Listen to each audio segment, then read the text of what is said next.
तो पुण्यात्माओं, कबीर परमेश्वर के बिना इस जीव का मोक्ष नहीं हो सकता। कहते हैं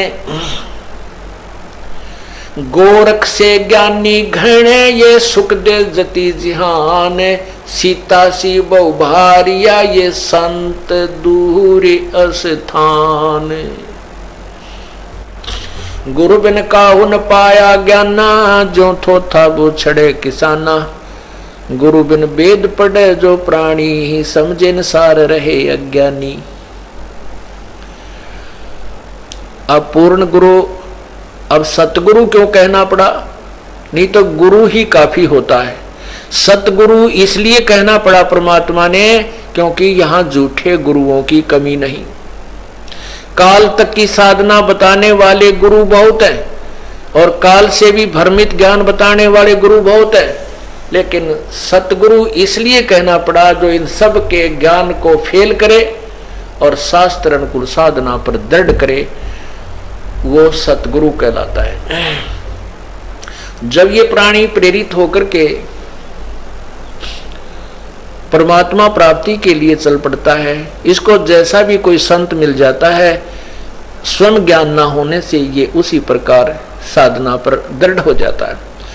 एक सोभरी नामक ऋषि थे, सोभरी,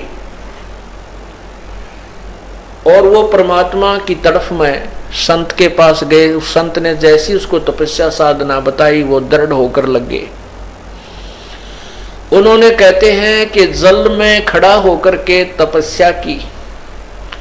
बाल ब्रह्मचारी था, शादी भी नहीं कराई थी, और एक दरिया में जाकर के वहां तपस्या की बहुत दिनों तक, 10-12 वर्ष तक।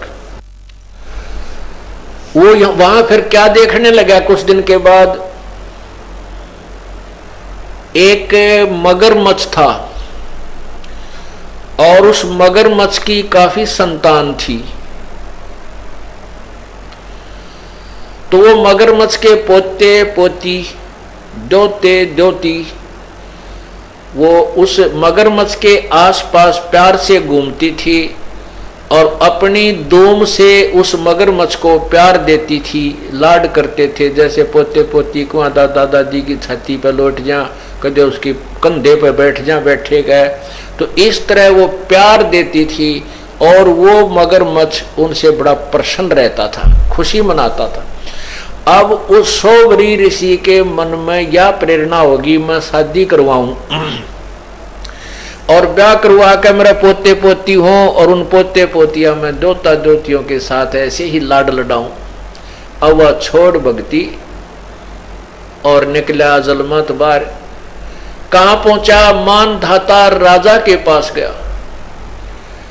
अब उन राजाओं को पता था, होता था कि ये साधु जो आते हैं साधना करके, ये बड़े तोब का गोला होते हैं, एटम बम होते हैं, ये जो भी मुंह से निकाल देंगे वचन वो पार होता है।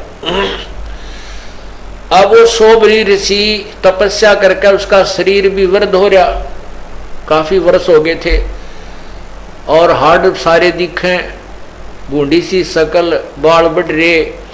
और वो जाकर मान धाता राजा से बोला कि आप मुझे एक कन्या दे दो, अपनी लड़की मेरे से ब्याह दो। मान दाता के 50 लड़की थी। अब राजा बड़ी असमंजस में फंस गया, जब नाटू तो शराप देगा, अरे इसे बूढ़े बूढ़े के अपनी जवान लड़की ने ब्याह हो, मेरा कैसा मूर्ख नहीं, बताइए क्या करूं, ये भगवान बड़ा फंसा।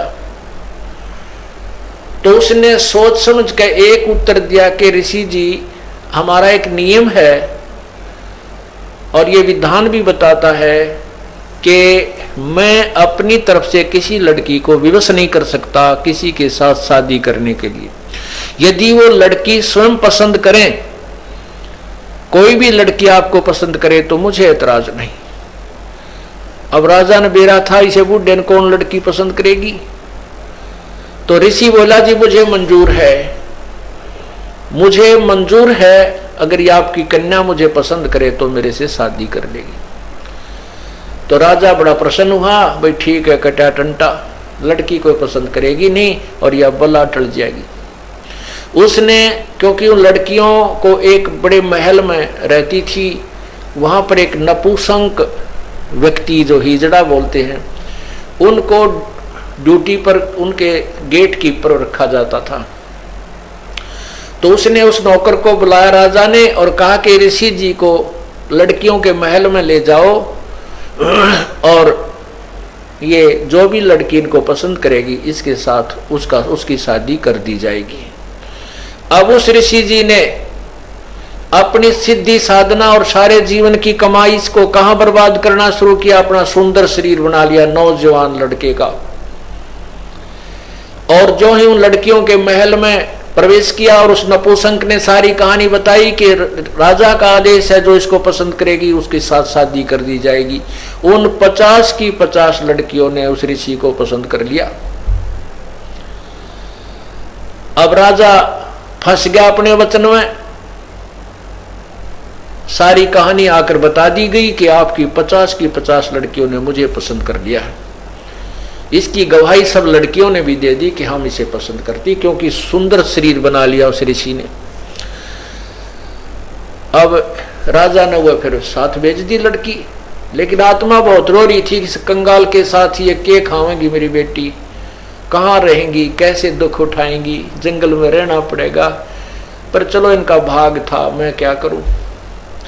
अब उस ऋषि ने अपनी कमाई ते देख, काल का जाल है भगवान, उसने क्या किया, वहां जाकर के विश्वामित्र को आदेश दिया कि इन 50 महल बना दे। अब विश्वामित्र जी ने 50 मकान न्यारे न्यारे बना दिए और प्रत्येक में बहुत अच्छे खान पान, सुंदर आहार, फल वगैरह वो वृक्ष लगा दिए। एक दिन मानधाता राजा के मन में ये बात आई कि अभी अपनी कन्याओं को देख करता हूं वो दुखी है या सुखी है। वो जब वहां पहुंचा अपने उस ऋषि के डेरे में, देखा वहां तो पूरी 50 मकान बने हुए हैं, बड़े सुंदर सुंदर, एक कॉलोनी सी बसी हुई है। वो पहली लड़की के मकान में जब गए तो मानधाता राजा ने पूछा, बेटी तुम कुशल तो हो?